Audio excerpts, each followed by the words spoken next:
Bem, a graça e a paz a todos. Enquanto os irmãos ainda estão de pé, abram a Escritura, abram suas Bíblias no livro de Apocalipse, capítulo 21. Vamos ler do versículo 1 ao 8.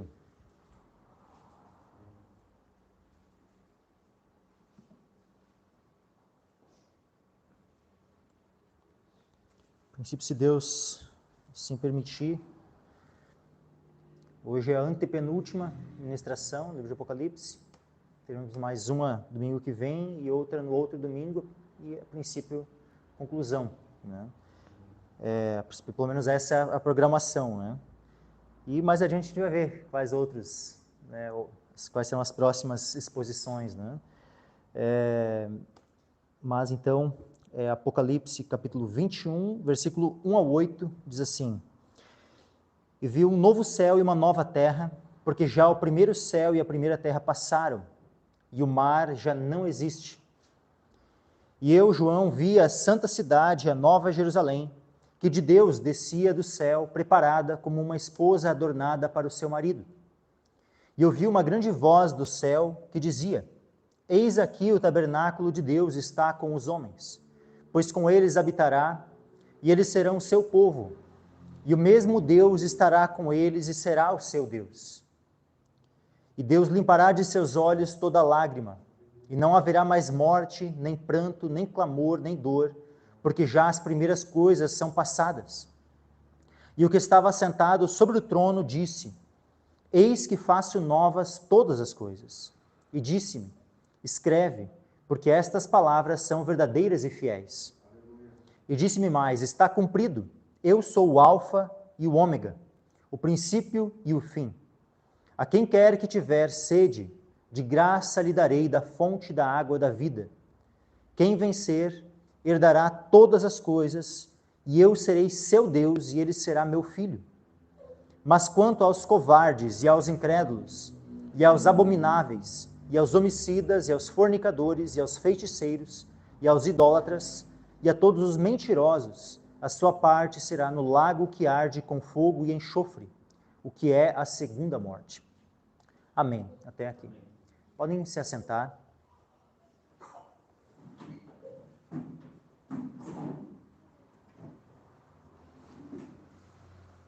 Então, no culto passado nós vimos, né, esse foco especial assim do término do período do milênio, aquele último levante, né, onde Satanás ele é solto do abismo, engana as nações. Essas nações vêm dos quatro cantos da terra, né, e cercam o arraial dos santos, a cidade amada. Deus destrói seus inimigos, vem fogo de Deus desce do céu e os devora. Satanás é lançado no lago de fogo, onde já estavam o anticristo, né, a besta, e o falso profeta. E se inicia ali o julgamento final, né, aquele juízo do grande trono branco, onde todos terão de prestar contas diante do Senhor, né, justos e injustos, pequenos e grandes, né, salvos e não salvos, né, todos terão de prestar contas diante de Deus.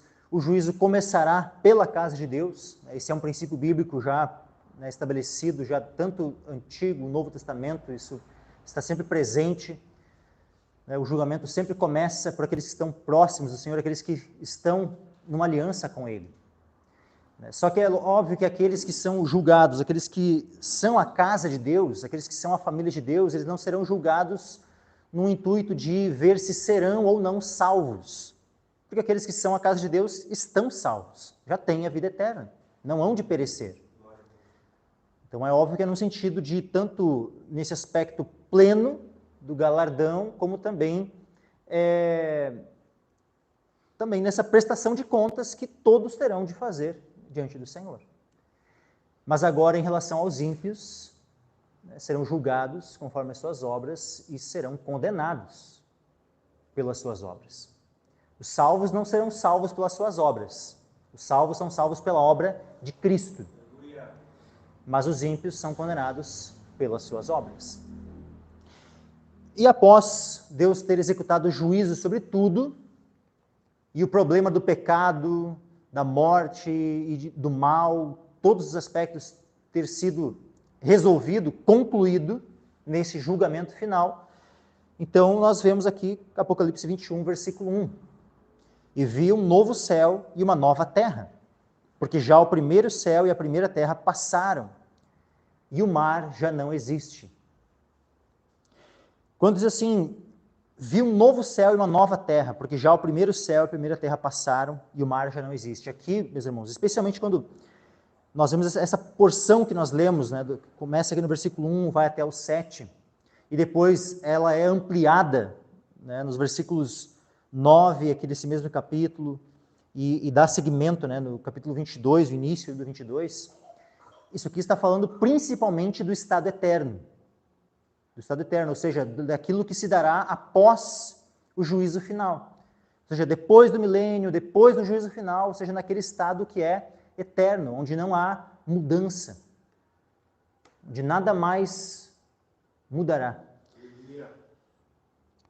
Mas existem alguns aspectos aqui desses capítulos 21 e 22, existem alguns aspectos que eles fazem também parte do período do milênio e que, na verdade, até já se iniciou agora. Existem aspectos que já se iniciaram. Porque, afinal, a vida eterna é algo que nós só teremos após o juízo final ou é algo que nós já temos? Nós já temos. Então vejam que existem alguns aspectos desse estado final que ele já é presente. Por exemplo, me vem agora na lembrança, né, um texto lá de Hebreus, que fala daqueles que apostatam da fé, que diz assim, ó, Hebreus capítulo 6, versículo 4 e 5, diz assim, porque é impossível que os que já uma vez foram iluminados e provaram o dom celestial e se tornaram participantes do Espírito Santo e provaram a boa palavra de Deus e os poderes do século futuro e recaíram, sejam outra vez renovados para arrependimento. Então vejam que existe uma certa sobreposição desse estado final já para um tempo presente, porque mesmo pessoas que podem chegar ao ponto de apostatar da fé, se elas algum dia foram verdadeiramente salvas, elas já provaram algo dessa linguagem que a Bíblia diz aqui, ó, dos poderes do século futuro. Ou seja, as coisas futuras, elas não são todas 100% só desfrutadas quando chegar, né, o período após milênio, após, né, juízo final. Algo disso já é desfrutado de antemão. E, especialmente no período do milênio, podemos entender assim como uma segunda fase, onde mais ainda, vários aspectos deste estado final já são desfrutados no período do milênio. Porque, vamos olhar um aspecto, os nossos corpos glorificados, nós vamos recebê-los somente depois do juízo final, ou já na vinda de Cristo e durante todo o período do milênio, já estando em corpos glorificados? Durante todo o período do milênio. Ou seja, então existem alguns aspectos no período do milênio, ainda que nós já vamos ter já o gozo daquilo que já é eterno. O corpo no qual nós, salvos, entraremos no milênio, é o mesmo corpo que nós teremos durante toda a eternidade. Então existem vários aspectos que nós iremos desfrutar de bênçãos no período do milênio, que elas já fazem parte do período eterno, do dia da eternidade. E aqui diz assim, então, vi um novo céu e uma nova terra.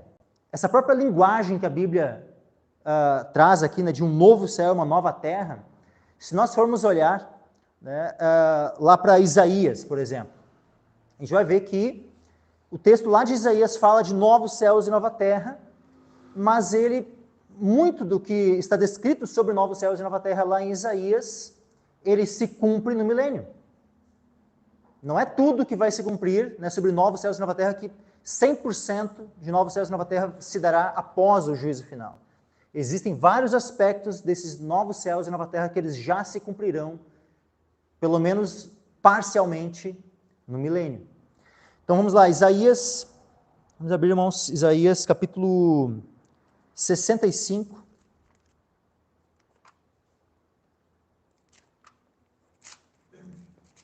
Isaías 65, versículo 17. Diz assim: porque eis que eu crio novos céus e nova terra, e não haverá mais lembrança das coisas passadas, nem mais se recordarão. Mas vós folgareis e exultareis perpetuamente no que eu crio, porque eis que crio para Jerusalém uma alegria, para o seu povo gozo. E exultarei em Jerusalém e me alegrarei no meu povo, e nunca mais se ouvirá nela voz de choro, nem voz de clamor.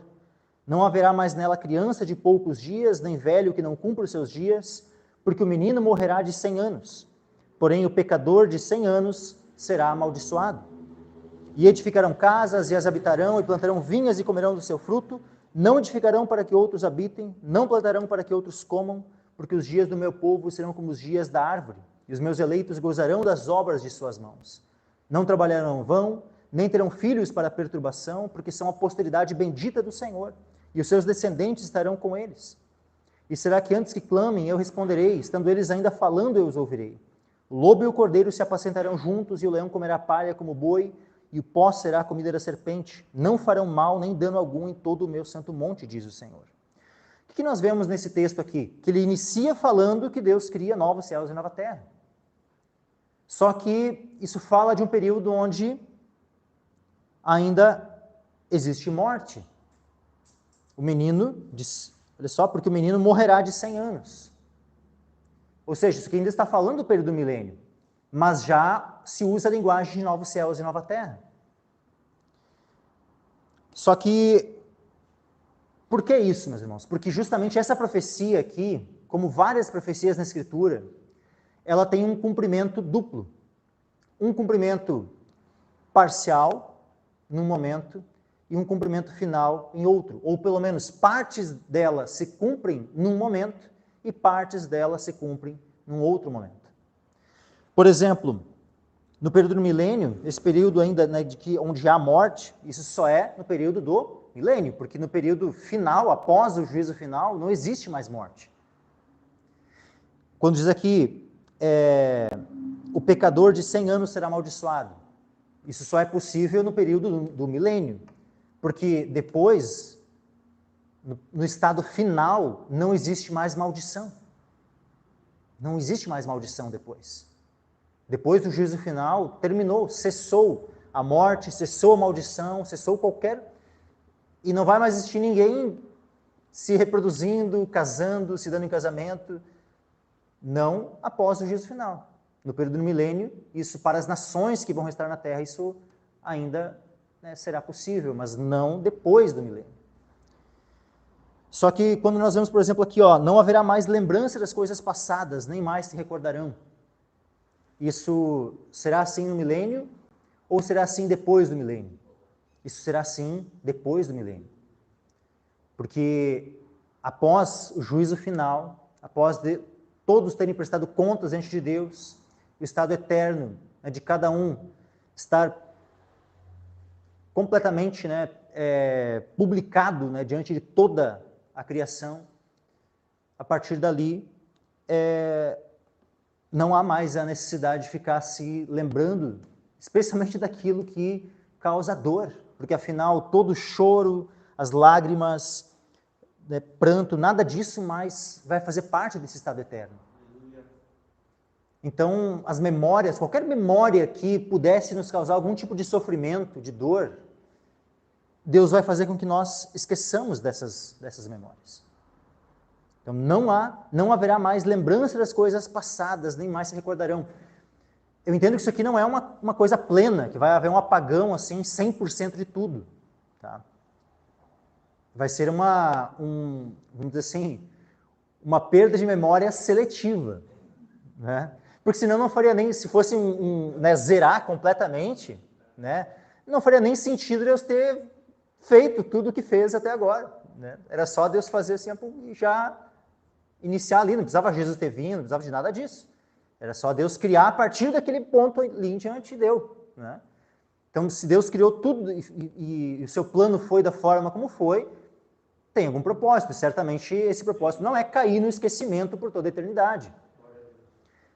Então, é óbvio que esse esquecimento, esse não haver mais lembrança das coisas passadas, nem mais se recordarão, não é de 100% das coisas passadas. Porque tem algumas pessoas que acham, né, que, então lá a gente não vai mais, eu não vou mais saber quem eu era, eu não vou saber mais, tipo assim, não, nós vamos nos reconhecer no reino de Deus. Paulo diz assim, seremos lá com Abraão, Isaac, Jacó, ou seja, a personalidade de cada um continua por todo e sempre. Eu, Michael, não vou deixar de ser o Michael. A minha esposa, Marina, ela não vai deixar de ser a Marina. Nós vamos deixar de ser marido e mulher. Isso sim, isso não vai permanecer durante a eternidade. Mas agora que a Marina continua sendo a Marina e o Michael continua sendo o Michael, a Aline continua sendo a Aline, a Bia continua... Cada um vai continuar sendo quem é. E todas as memórias que servirão para a glória de Deus, eu entendo que essas memórias permanecerão. Agora, ali diz assim, vi um novo céu e uma nova terra, porque já o primeiro céu e a primeira terra passaram e o mar já não existe. Tem uma outra passagem bíblica que ele fala desses novos céus e nova terra, que é no Novo Testamento, segunda carta de Pedro. Segunda carta de Pedro, capítulo 3.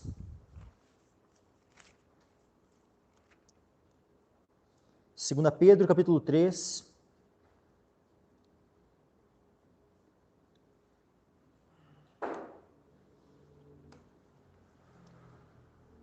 E versículo 13, que diz assim: mas nós, segundo a sua promessa, aguardamos novos céus e nova terra, em que habita a justiça.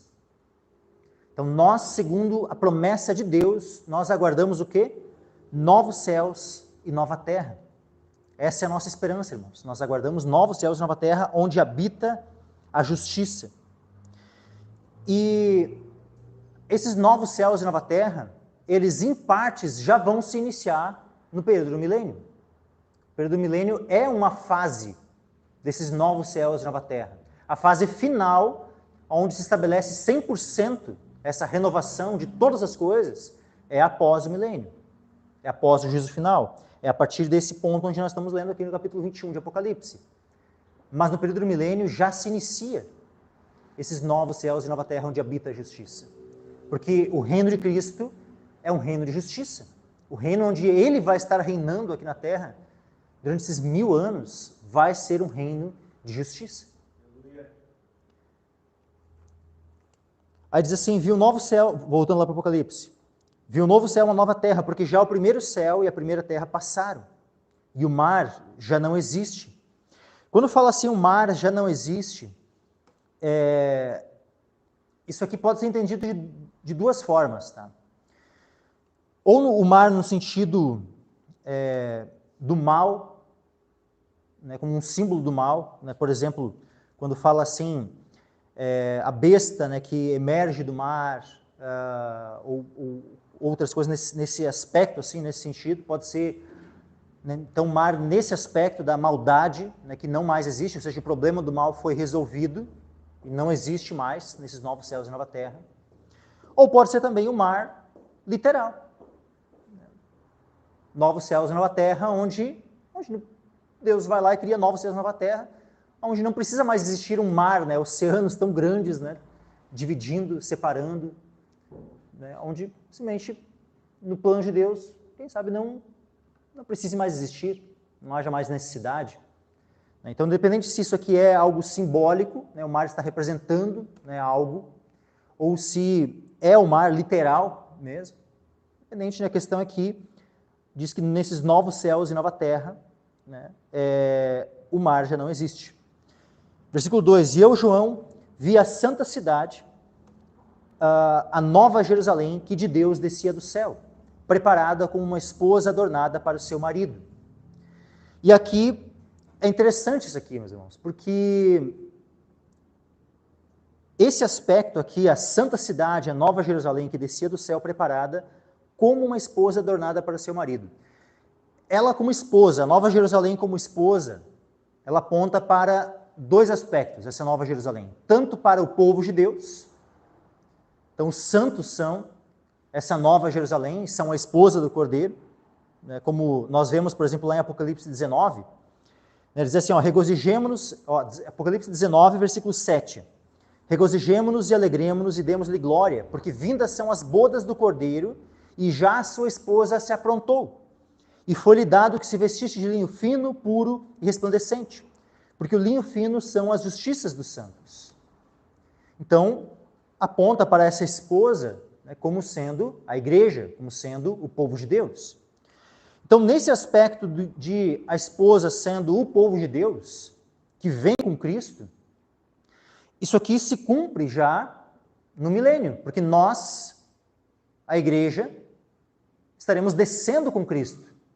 Somos a sua esposa. Né? O período do milênio justamente tem as bodas do Cordeiro. Então nós estaremos ali, né, sendo a igreja, né, a esposa do Cordeiro, descendo dos céus, juntamente com Cristo, porque nós nos reuniremos com Cristo nos céus e desceremos até a terra. Então existe esse aspecto, né, da santa cidade, a Nova Jerusalém, né, como a igreja do Senhor, que desce juntamente com Cristo na terra, no início do milênio, e reina com Cristo nesse período do milênio. E nós vemos um indício também disso, né, já desse aspecto, né, que isso já tem um cumprimento, pelo menos parcial, no milênio, aonde nós, por exemplo, no final, quando finaliza o período do milênio, tá, no capítulo 20, ali, e versículo 9, quando Satanás é solto, ele engana as nações, e aí ele ajunta as nações que ele engana em batalha, e no versículo 9 diz assim, e subiram sobre a largura da terra, e cercaram o arraial dos santos e a cidade amada. Esse arraial dos santos e a cidade amada é o quê? É a Nova Jerusalém, que é o quê? Que é o povo de Deus, que é a igreja, que são os santos reunidos. Então, nós justamente estaremos reinando, nós, os santos, o povo de Deus, nós que somos a Nova Jerusalém, que somos a esposa do Cordeiro, estaremos com Cristo na terra durante todo o período do milênio, reinando com Ele. Então isso já se cumpre parcialmente no período do milênio, mas é óbvio que isso vai se cumprir de maneira plena após o juízo final, após o milênio, nesses novos céus e nova terra já completamente renovados, restaurados, onde todo problema, todo mal, todo pecado, tudo já foi resolvido.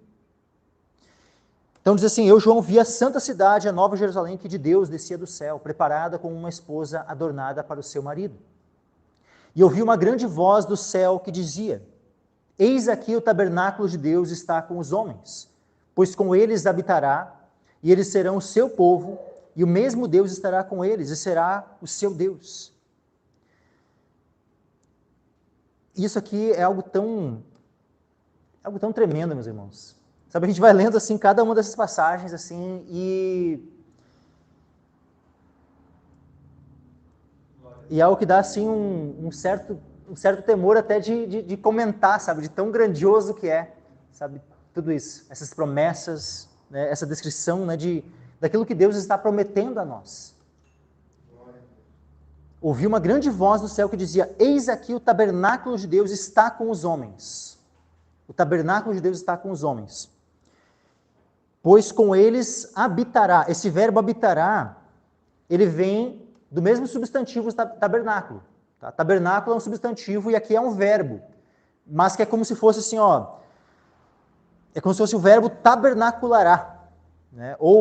E entre eles estenderá o seu tabernáculo. Né? Poderia também ser assim, né? Pois com eles, ou entre eles, né, estenderá o seu tabernáculo. Né? Poderia também ser traduzido dessa forma, né? Ou tabernaculará. É que nem quando Jesus, ele vem, ele se faz homem, lá no Evangelho de João, João capítulo 1,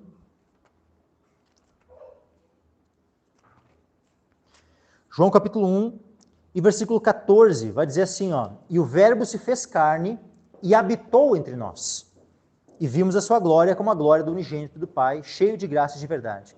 O verbo se fez carne e habitou. Esse habitou é o mesmo verbo. Com eles habitará, aqui, habitou. Ou seja, Cristo, ele tabernaculou. Poderia ser traduzido dessa forma. Então, olha que coisa tremenda isso. Isso já é algo que, isso vai se cumprir no período do milênio já? Vai. Então vejam, que é algo que ele se cumpre no milênio, mas isso aqui vai ser pleno e total, né, após, né, o milênio, após o juízo final. Então veja como são fases, né, onde Deus vai ampliando, sabe? Até que haja uma completude, até que haja uma plenitude do cumprimento das suas promessas. Ouvi uma grande voz do céu que dizia: eis aqui o tabernáculo de Deus está com os homens, pois com eles habitará. Eles serão o seu povo, e o mesmo Deus estará com eles, e será o seu Deus. Isso aqui é a promessa, meus irmãos, da presença, de estarmos eternamente na presença de Deus.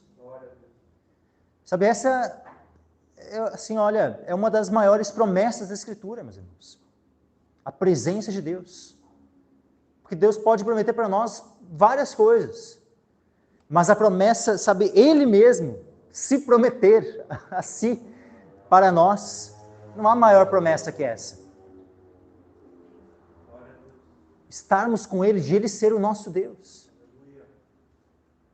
Porque uma das formas como o Senhor descreve a condenação eterna, vejam lá em 2 Tessalonicenses, capítulo 1.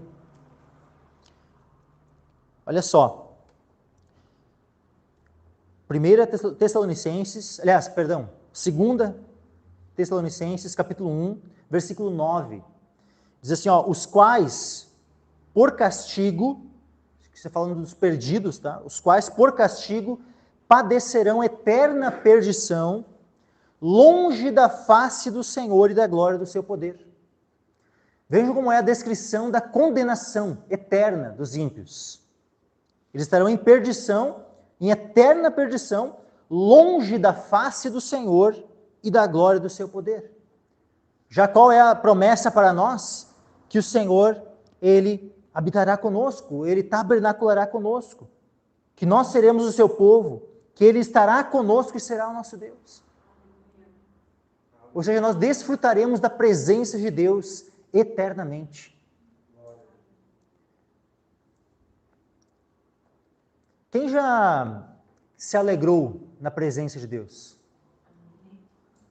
Quem já desfrutou, sabe, da comunhão com Deus, assim, sabe, e sentindo como que palpável, assim, a presença do Senhor? Quem já sentiu isso, consegue ter uma noção do que é, sabe, ter essa promessa dessa plenitude da presença de Deus conosco.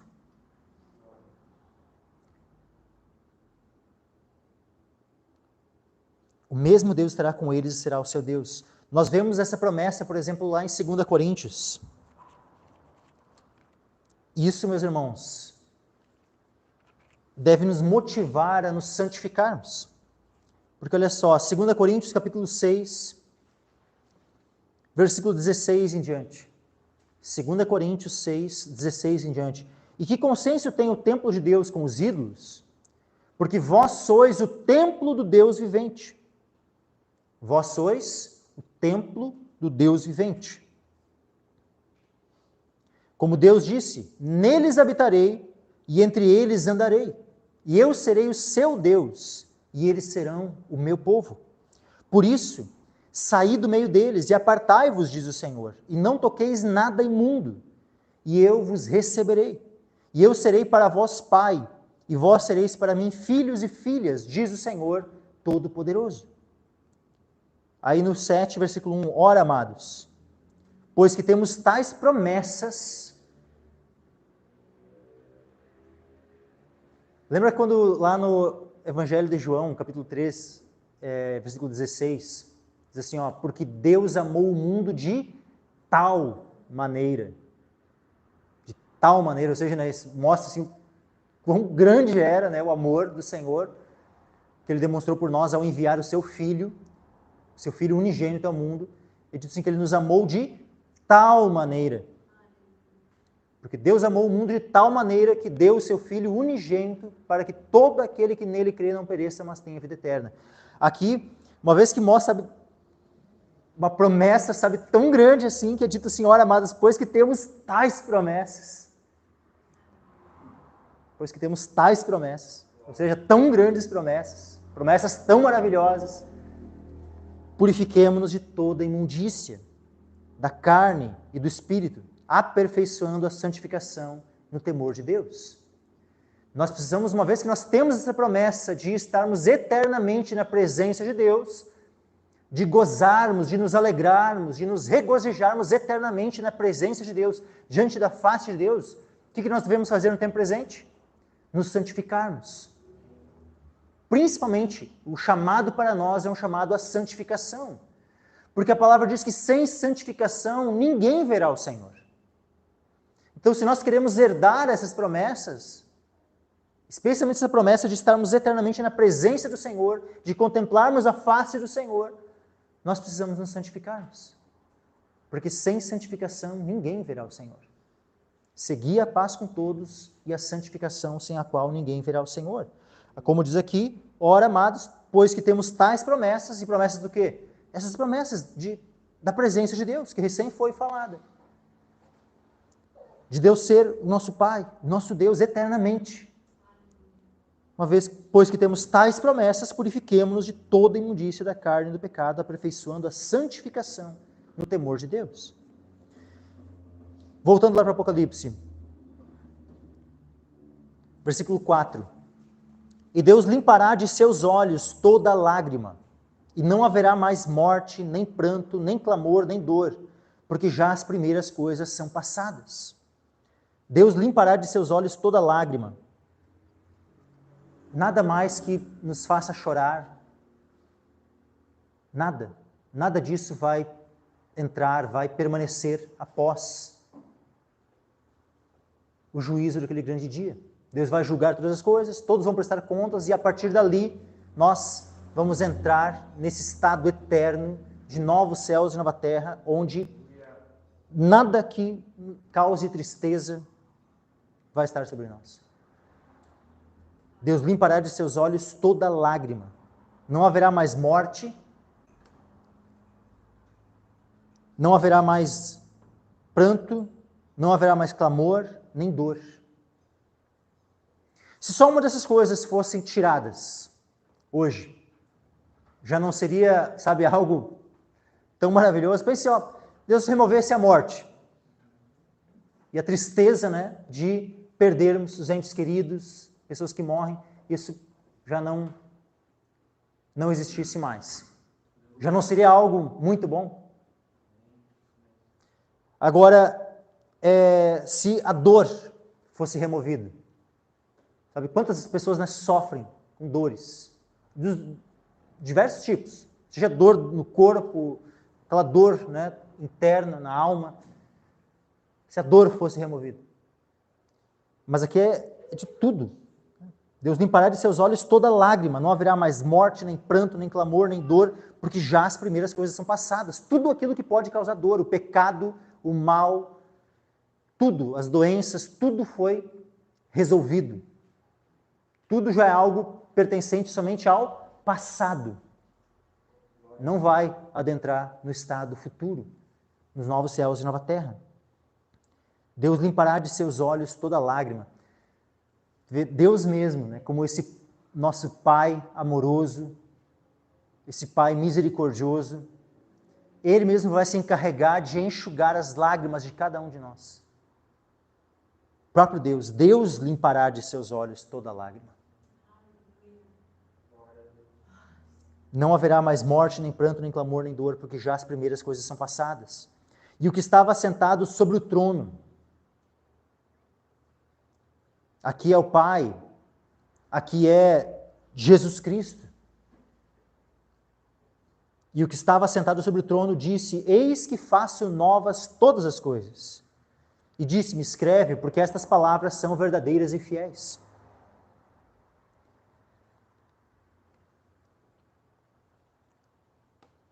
E eu queria chamar a atenção aqui para um aspecto, né? Porque essas palavras aqui, elas são muito semelhantes com o que nós vemos lá em 1 Coríntios, capítulo 5. 1 Coríntios, capítulo 5, e versículo 17. Perdão, eu disse primeira, é 2 Coríntios. 2 Coríntios 5, 17. Assim que, se alguém está em Cristo, nova criatura é. As coisas velhas já passaram, eis que tudo se fez novo. Glória a Deus. Se alguém está em Cristo, quem aqui está em Cristo? Quem já se converteu, quem já nasceu de novo, quem já foi regenerado e está em Cristo? Se tu já foi adotado por Deus, se tu já foi redimido, olhem os verbos aqui, ó. Adotado, redimido, regenerado. Isso aqui são coisas presentes. Quem já foi salvo, já foi redimido, já foi adotado, já foi salvo, já foi regenerado. E, como diz aqui, assim que se alguém está em Cristo, nova criatura é. Ou seja, já é uma nova criatura, uma nova criação. As coisas velhas já passaram. Eis que tudo se fez novo. Glória a Deus. E é interessante que cada um desses verbos, meus irmãos, adotado, regenerado, redimido, tudo isso, ele já é algo presente, mas ele também é futuro. Ou seja, nós já somos, mas nós também seremos. Nós já estamos unidos com Cristo, morremos, ressuscitamos com Ele e estamos com Ele assentados nas regiões celestiais. Mas nós também, caso venhamos a morrer, nós iremos ainda ressuscitar e nós nos assentaremos em tronos, juntamente com o Senhor, e reinaremos sobre a terra. E reinaremos com Ele durante toda a eternidade. Ou seja, tem coisas que elas já são, em partes, presentes, mas também são futuras. Vamos ver aqui, sabendo que tudo isso que eu citei é presente, vamos ver aqui algumas menções àquilo que é futuro. Abram comigo em Mateus, Evangelho de Mateus,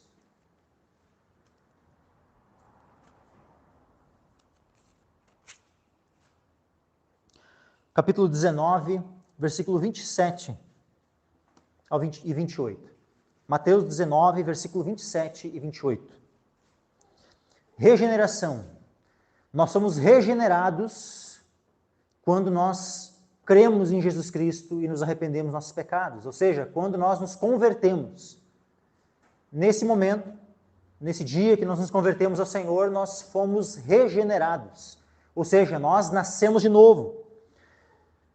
Ocorreu conosco a experiência da regeneração. Só que é interessante que Jesus ele também usa essa expressão, regeneração, que, se eu não me engano, ela aparece somente 2 vezes. Ela aparece lá em Tito e ela vai aparecer aqui em Mateus. Diz assim, ó, Mateus 27, 28. Então Pedro respondendo disse-lhe, eis que nós deixamos tudo e te seguimos, que receberemos? E Jesus disse-lhes, em verdade eu vos digo que vós que me seguistes, quando na regeneração o Filho do Homem se assentar no trono da sua glória, também vos assentareis sobre 12 tronos para julgar as 12 tribos de Israel. Então vejam que o dia da vinda do Senhor Jesus, quando ele julgar as nações dessa terra, no período inicial do milênio, tá? Isso aqui é no início do milênio, e onde a terra vai ser renovada, ou seja, ela vai ser regenerada. O termo que Jesus usou aqui para esse dia, o dia da sua vinda, é o termo regeneração.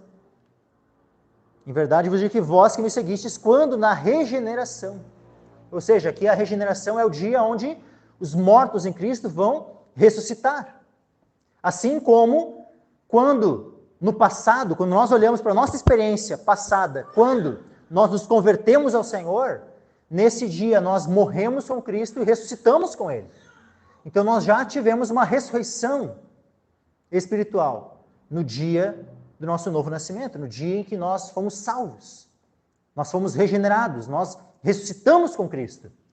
Mas o dia da ressurreição da carne, do corpo, na volta de Jesus, ela também é chamada aqui esse dia de regeneração. Só que esse dia é uma regeneração que ela não afeta somente os salvos, porque ela vai afetar a terra, a criação como um todo.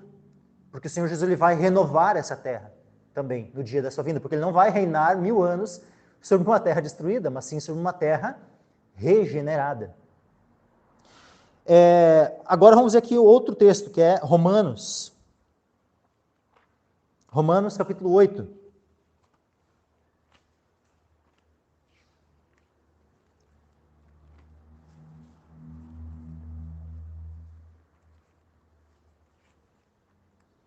Romanos capítulo 8.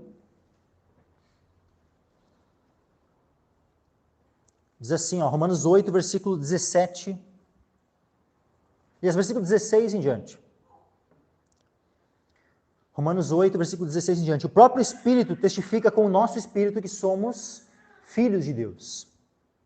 Interessante, nós já somos filhos de Deus, mas é interessante que lá em Apocalipse, Deus está falando assim, e eles serão o seu povo, e o mesmo Deus estará com eles e será o seu Deus. Um pouco mais adiante, lá em Apocalipse 21, 7, quem vencer herdará todas as coisas, e eu serei seu Deus, e ele será meu filho. Interessante esses aspectos, né, que ora os verbos eles já são presentes, ou seja, nós já somos, mas tem outros momentos que eles apontam, né, os verbos no futuro. Será meu filho. Adoção, nós já fomos adotados, lá em Gálatas, claramente nós vemos, né, a adoção, que é algo presente, nós já fomos adotados por meio da obra de Cristo que foi feita por nós quando nós nos convertemos e cremos no Senhor. Nós fomos feitos filhos de Deus, já fomos. Só que, ou seja, essa adoção que ela é passada, vamos ver aqui o texto em Romanos 17, Romanos 8, 17. Se nós somos filhos, somos logo herdeiros também, verdadeiramente herdeiros de Deus e co-herdeiros de Cristo. Se é certo que com ele padecemos, para que também com ele sejamos glorificados. Porque para mim tenho por certo que as aflições deste tempo presente não são para comparar com a glória que em nós há de ser revelada. Porque a ardente expectação da criatura espera a manifestação dos filhos de Deus. Porque a criação ficou sujeita à vaidade, não por sua vontade, mas por causa do que a sujeitou. Na esperança de que também a mesma criatura será libertada da servidão da corrupção para a liberdade da glória dos filhos de Deus.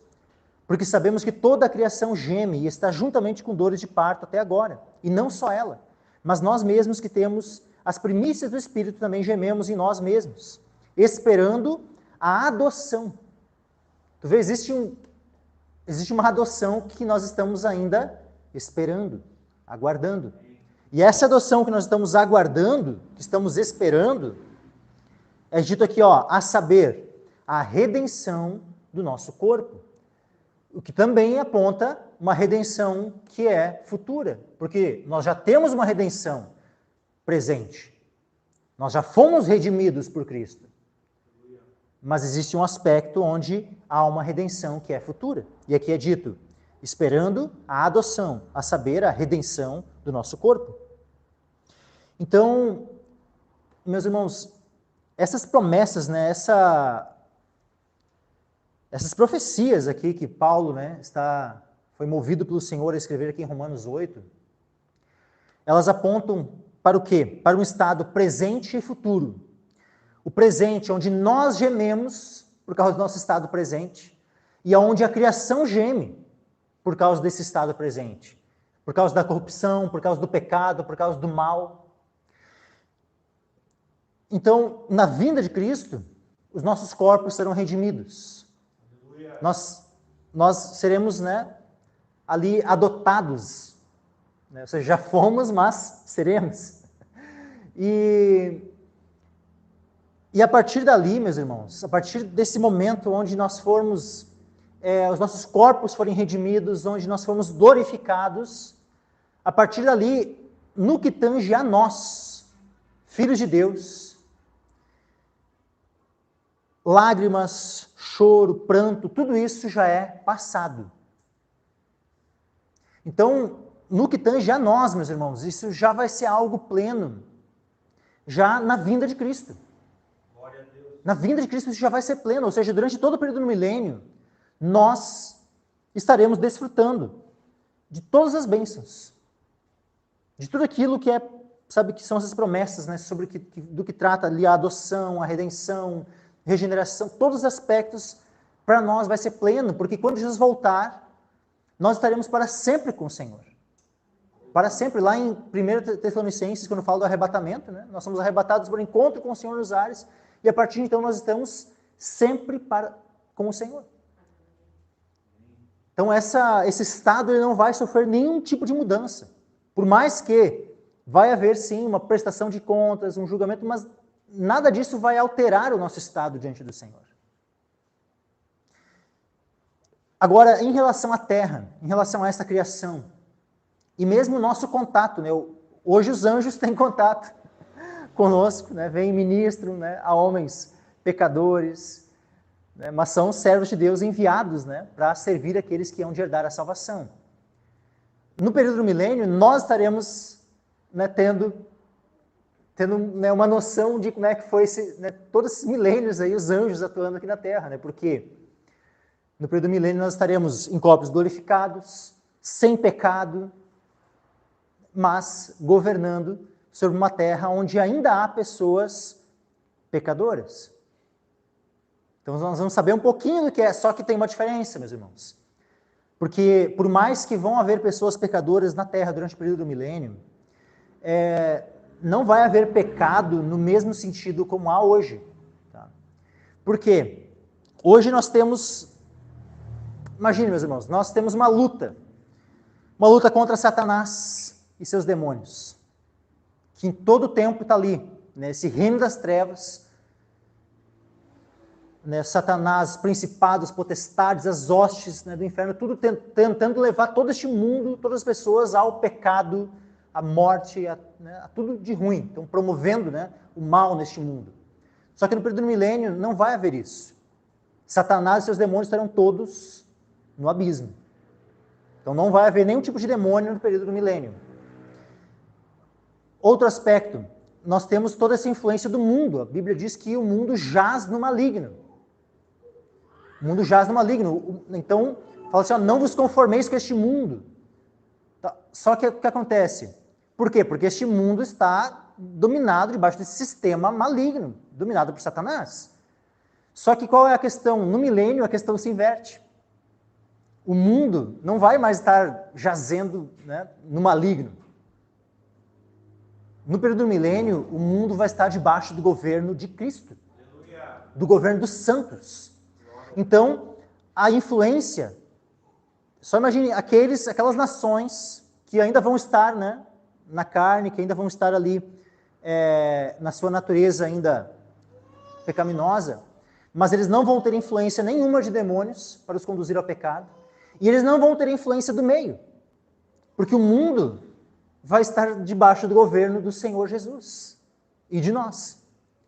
Então a influência do mundo vai ser uma influência não para o pecado, mas vai ser uma influência para a santidade, para a justiça. Então, meus irmãos, no período do milênio vai ser um período de muito pouco pecado, de muito pouco trânsito. Vai haver porque, né, os homens na terra ainda, mas, de outro aspecto, quando houver algum pecado, vai ser imediatamente julgado. Você não vai ver aquela, né, lá em Eclesiastes diz, né, que quando os crimes não são punidos, isso ajuda, né, isso facilita, né, aos homens a, digamos assim, é como que estarem pecando como que sem freio, né? Depois eu pego, eu compartilho. Me lembro ali que depois eu quero compartilhar aquela passagem de Eclesiastes, né? Eu não tinha reservado ela aqui, eu só lembrei agora, assim. Depois eu quero compartilhar com os irmãos. Mas agora, no período do milênio não vai ter isso. Vai ser, né, a justiça imediata. Então, tudo vai conduzir, né, as coisas para que, sabe, os homens vivam em santidade e em justiça. Só que mesmo assim ainda resta algo.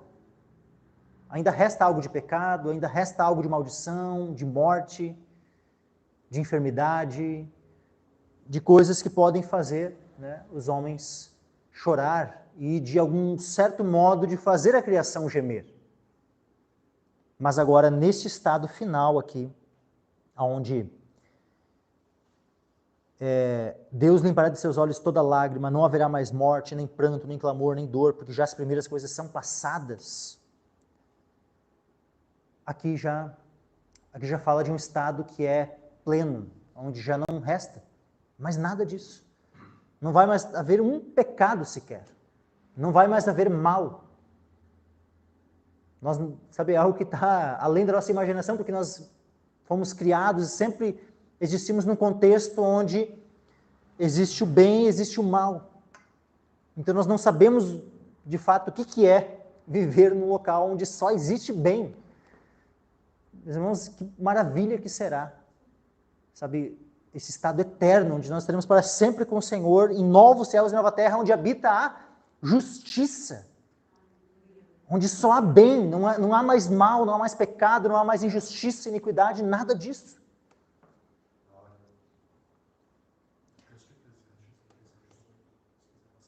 Qual? 8:11, pode pôr. Ó, porquanto não se executa logo o juízo sobre a má obra, por isso o coração dos filhos dos homens está inteiramente disposto para fazer o mal. Agora volta ao início. Imagina o tempo do milênio, onde logo se executa o juízo sobre a má obra. Imediatamente se executa o juízo sobre a má obra. O que vai acontecer? Vai para o próximo. Por isso, o coração dos filhos dos homens não estará inteiramente disposto para fazer o mal. Pelo contrário, vai haver uma disposição para fazer aquilo que é bom.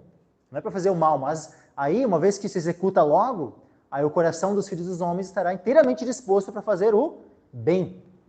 No período milênio, essa questão aqui vai se inverter. Mas, continuando aqui, Apocalipse, né? Então, porque já as primeiras coisas são passadas, né? E o que estava sentado sobre o trono disse, eis que faço novas todas as coisas. Então, esse eis que já as primeiras coisas são passadas, eis que faço novas todas as coisas, elas, sobre a terra, elas, em partes, né, já vai haver um certo cumprimento disso no período do milênio, mas isso vai ser pleno sobre tudo neste estado final. Aqui tudo se fez novo. Que estava sentado sobre o trono disse, eis que faço novas todas as coisas. E disse-me, escreve, porque estas palavras são verdadeiras e fiéis. Ou seja, quando nós olhamos, meus irmãos, para esse futuro, nós podemos ter isso aqui como algo plenamente certo. Quando tu olha para qualquer coisa nessa terra, meus irmãos, nada disso é certo. Só lá se tu comprou uma casa, e tu tem lá a escritura, tu tem lá o registro, é teu. Tu não tem 100% de garantia que aquilo vai permanecer sendo teu. Tu tem lá o teu saldo na tua conta bancária, 10 mil reais, 100 mil reais, 1 milhão de reais.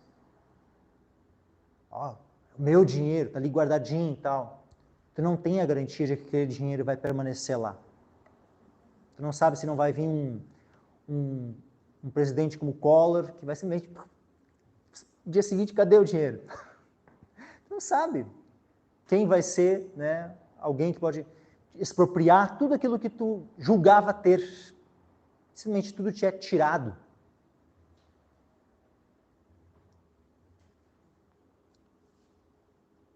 Então, nada das coisas que existem nessa terra que os homens, né, colocam a sua esperança, que acham que tem alguma garantia, né, nas coisas dessa terra, nada disso é garantido, meus irmãos. Mas agora, as promessas de Deus, tudo aquilo que o Senhor tem prometido, tudo aquilo que o Senhor tem revelado a nós, que está reservado para os santos, isso aqui é 100% garantido, meus irmãos. E para o Senhor deixar, sabe, nos dar plena certeza, o Senhor diz assim, disse-me, Escreve, porque estas palavras são verdadeiras e fiéis. Versículo 6, e disse-me mais, está cumprido, eu sou o alfa e o ômega, o princípio e o fim. A quem quer que tiver sede, de graça lhe darei da fonte da água da vida. Quando o Senhor diz assim, ó, está cumprido, né, após ele ter dito, né, eis que faço novas todas as coisas, as primeiras coisas são passadas e tal, e aí Deus vai e diz, está cumprido. É interessante que nós vemos aqui 3 fases, porque existe uma fase onde Cristo ele efetuou a nossa redenção na cruz, e quando Jesus ele completou a sua obra e estava, né, então para entregar o seu Espírito, o que ele brada, o que ele clama lá na cruz, está consumado. Ali ele completou a nossa redenção, ele pagou o preço, derramando o seu sangue por nós.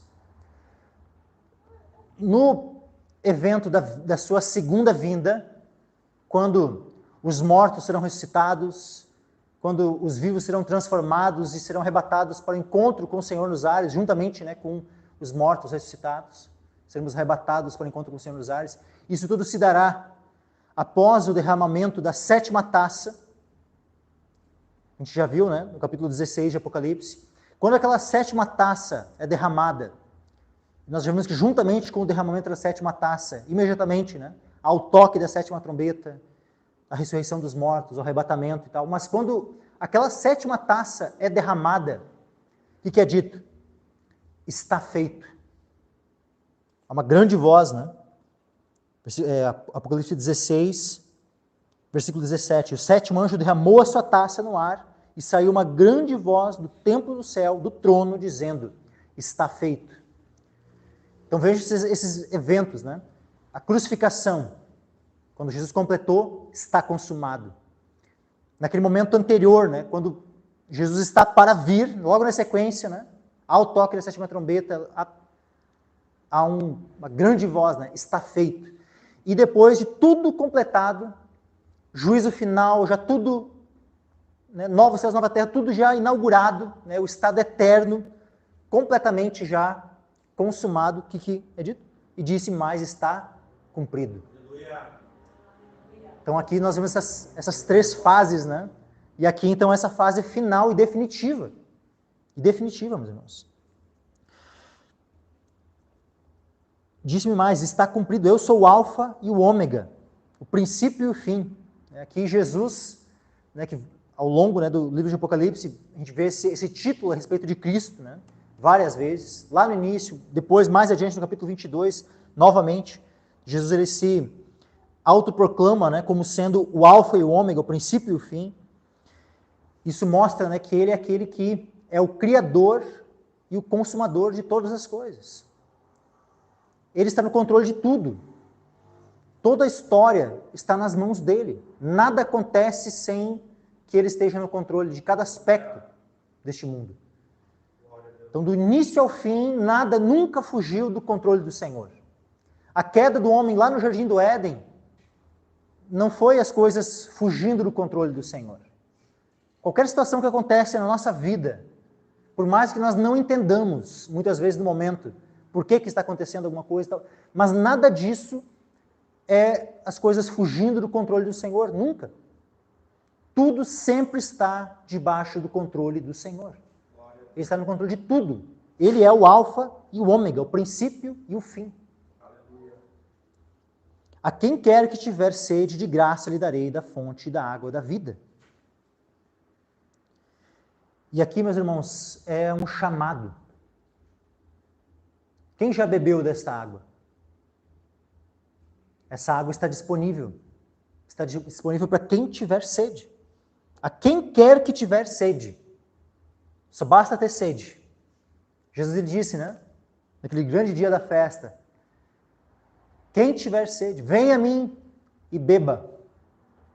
E rios de água viva fluirão do seu ventre. É para quem tiver sede. Tu tem sede por salvação, tem sede de justiça, tu quer ser justificado diante de Deus, tem sede, vai até Cristo e beba. Venha a Cristo. Sabe, está sendo oferecido a todos, a quem quer que tiver sede, de graça, não precisa pagar nada. Deus não está esperando assim, ó, não, vai lá, caminha toda essa Paraguaçu, de joelhos, depois sobe umas escadarias, põe o joelho no milho. Não, Deus não está pedindo assim, para tu fazer algum pagamento, seja financeiro, seja, né, em sacrifício do teu corpo e tal, para depois ele pensar, né, e ver se ele vai te conceder. Não. Quem quer que tiver sede, de graça lhe darei da fonte da água da vida. A salvação, meus irmãos, é algo que nos é oferecido de graça. É gratuitamente. Não é um mérito, nós não vamos merecer a salvação. Quem tiver sede, venha e beba. Quem quer que tiver sede, de graça lhe darei da fonte da água da vida. E nós vemos, por exemplo, lá no próprio livro de Apocalipse, né? Capítulo 7.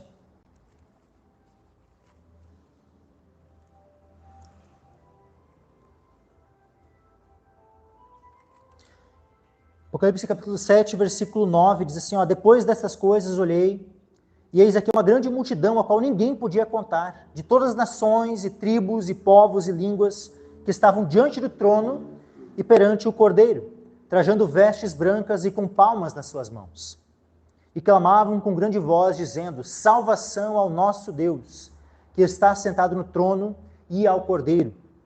E todos os anjos estavam ao redor do trono, e dos anciãos, e dos 4 animais, e prostraram-se diante do trono, sobre os seus rostos, e adoraram a Deus, dizendo, amém, louvor e glória e sabedoria, e ação de graças, e honra e poder e força, ao nosso Deus para todo sempre. Amém.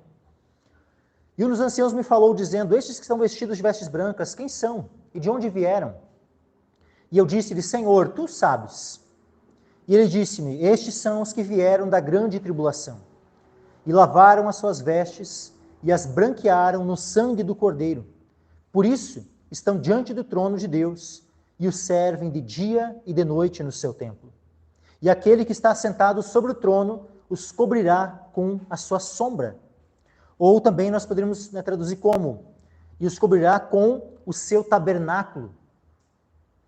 Nunca mais terão fome, nunca mais terão sede, nem sol, nem calor algum cairá sobre eles, porque o Cordeiro que está no meio do trono os apacentará e lhes servirá de guia para as fontes vivas das águas.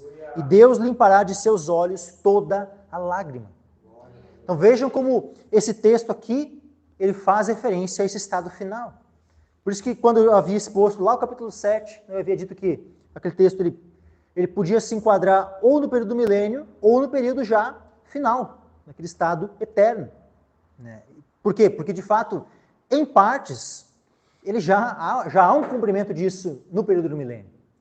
Mas ele, meus irmãos, ele se cumpre plenamente neste estado final. Quem vencer herdará todas as coisas, e eu serei seu Deus, e ele será meu filho. Apocalipse 21, 7. Quem vencer herdará todas as coisas, eu serei seu Deus, e ele será meu filho. E aqui nós podemos relembrar todas aquelas promessas, né, lá nas cartas que foram feitas. Né? As cartas das 7 igrejas, cada uma delas havia uma promessa para os vencedores. Quem vencer herdará todas as coisas. O que então os vencedores vão de herdar? Vamos ver aqui. Vamos ver aqui as promessas que há em cada uma das 7 cartas. Olha só, Apocalipse 2, versículo 7. Quem tem ouvidos, ouça o que o Espírito diz às igrejas. Ao que vencer, dar-lhe a comer da árvore da vida, que está no meio do paraíso de Deus. Essa é uma das promessas, é uma das coisas que nós vamos herdar. Nós vamos comer da árvore da vida, que está no meio do paraíso de Deus. Aquela mesma que Adão e Eva, quando comeram do fruto da árvore do conhecimento do bem e do mal, foram privados. Deus coloca querubins com espadas flamejantes para guardarem o caminho da árvore da vida. Então o homem não teve mais acesso a esta árvore, mas a nós será dado. Ao que vencer, será dado. Né? Dar-lhe-ei a comer da árvore da vida que está no meio do paraíso de Deus. Versículo desse mesmo capítulo, tá? O final do versículo 10 diz assim, ó: Sê fiel até a morte, dar-te-ei a coroa da vida. Quem tem ouvidos, ouça o que o Espírito diz às igrejas. O que vencer não receberá o dano da segunda morte. Ou seja, não irá para o lago de fogo. O vencedor não vai para o lago de fogo, não tem o seu destino no lago de fogo. Pelo contrário, ele vai herdar todas as coisas de Deus. A cidade santa, tudo mais. Capítulo 2 de Apocalipse, versículo 17. Quem tem ouvidos, ouça o que o Espírito diz às igrejas. Ao que vencer, darei a comer do maná escondido, dar-lhe uma pedra branca e na pedra um novo nome escrito, o qual ninguém conhece, senão aquele que o recebe. Depois, Apocalipse 2, versículo 26 e 27 e 28. E ao que vencer e guardar até o fim as minhas obras, eu lhe darei poder sobre as nações, e com vara de ferro as regerá, e serão quebradas como vasos de oleiro, como também recebi de meu Pai, e dar-lhe-ei a estrela da manhã. Capítulo 3, versículo 4 e 5. Mas também tens em Sardes algumas poucas pessoas que não contaminaram as suas vestes, e comigo andarão vestidas de branco, porquanto são dignas disso. Isso, meus irmãos, andar com o Senhor, ter a promessa de andar, ou seja, que fala dessa comunhão com o Senhor, dessa proximidade com o Senhor. O que vencer será vestido de vestes brancas. De maneira nenhuma riscarei o seu nome do livro da vida. E confessarei o seu nome diante de meu Pai e diante dos seus anjos. Então, meus irmãos, isso aqui se dará tanto na vinda do Senhor Jesus. Então, essas promessas que a gente está vendo aqui, aos vencedores, elas se cumprem para nós, meus irmãos, tanto na vinda, ou seja, tanto no período do milênio, como no período após o milênio. Versículo 12, capítulo 3, versículo 12. A quem vencer eu farei coluna no templo do meu Deus, e dele nunca sairá.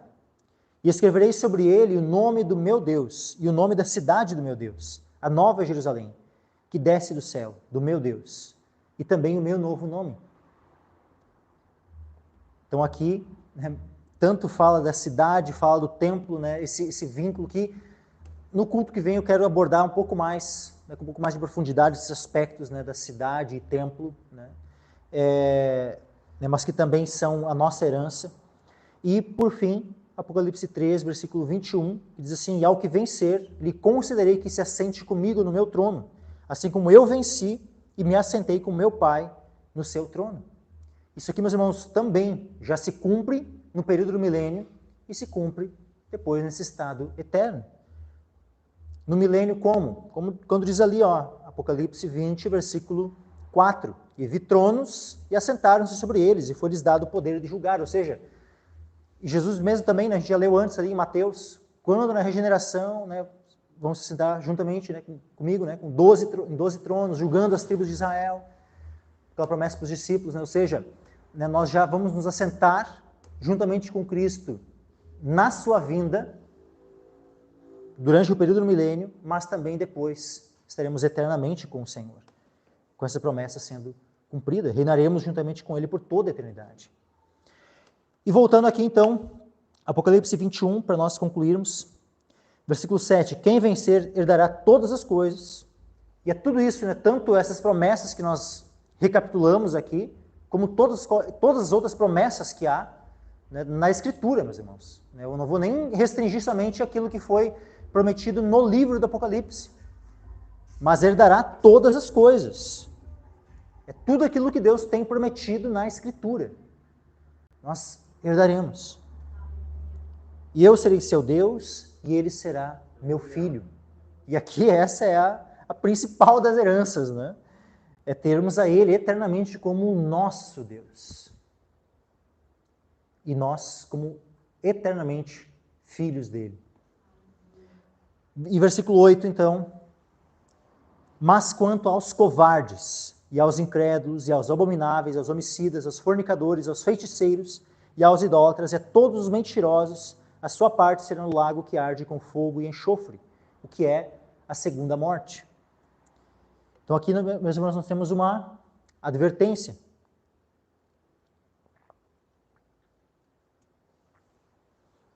Quem vencer vai herdar todas as coisas.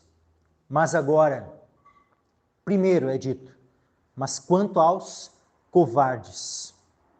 Quem são esses covardes aqui? Os covardes são aqueles que negam o Senhor. São os que negam o Senhor, tanto com suas palavras como com suas obras. Que não têm coragem de viver pelo Senhor. Que têm medo, sabe, de se assumirem como crentes diante dos outros. Que se escondem. Que não falam da sua fé a ninguém, porque tem medo. Vá que descobrem que eu sou crente.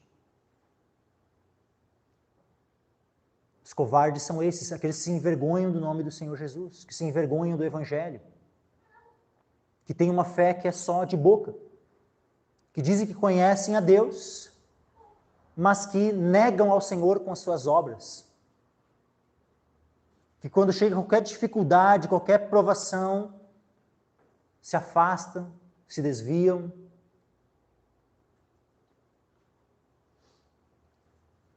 Que se forem constrangidos em algum momento a ter que negar a sua fé, ou morrerem, ou perderem coisas, preferem amar mais a sua própria vida ou os seus bens do que ao Senhor. Esses são os covardes. E os covardes são os primeiros a serem mencionados como tendo a sua parte no lago de fogo. Os covardes são os primeiros. Então que nós venhamos, meus irmãos, a pedir ao Senhor, Senhor, nos enche com Teu Espírito Santo, para sermos ousados, para sermos corajosos. Porque como Paulo disse para Timóteo, na sua segunda carta, ele diz assim, porque Deus não nos deu o espírito de temor, ou Deus não nos deu o espírito de covardia, ou de timidez, mas de fortaleza e de amor e de moderação. Portanto, não te envergonhes do testemunho de nosso Senhor, nem de mim, que sou prisioneiro seu. Antes participa das aflições do Evangelho, segundo o poder de Deus. Meus irmãos, para nós vencermos, não é na força do nosso braço. Os vencedores são aqueles que são capacitados pelo Senhor. É segundo o poder de Deus que nós conseguimos vencer tudo. Então, por isso, meus irmãos, orem ao Senhor e peçam essa capacitação. Peçam para serem revestidos com o Espírito Santo, com o poder do alto, para vencerem tudo, para não serem covardes, para não serem medrosos, para não serem tímidos, mas para anunciarem com coragem, que nós façamos a mesma oração do povo de Deus lá em Atos, que pediram para o Senhor estender a sua mão, operar maravilhas e os encher de ousadia para anunciarem a palavra. E eles foram cheios do Espírito Santo. E foram então capacitados para pregar o Evangelho, para não terem medo. Que nós venhamos a ser corajosos, meus irmãos, não medrosos, não covardes. Quanto aos covardes, aos incrédulos, ou seja, todos os incrédulos, todos aqueles que não são crentes, a sua parte é o lago de fogo. Os abomináveis, que praticam qualquer coisa que é abominável diante de Deus. Querem saber uma coisa que é abominável diante de Deus? O homossexualismo. Isso é algo abominável diante de Deus. É só procurar na Escritura, assim. Abominação. Vai ver várias coisas. Citei aqui um exemplo, tá? É um exemplo por quê? Porque é uma coisa que é um pecado que hoje em dia tem igrejas que estão defendendo. Tem igrejas que estão aceitando como se não fosse pecado.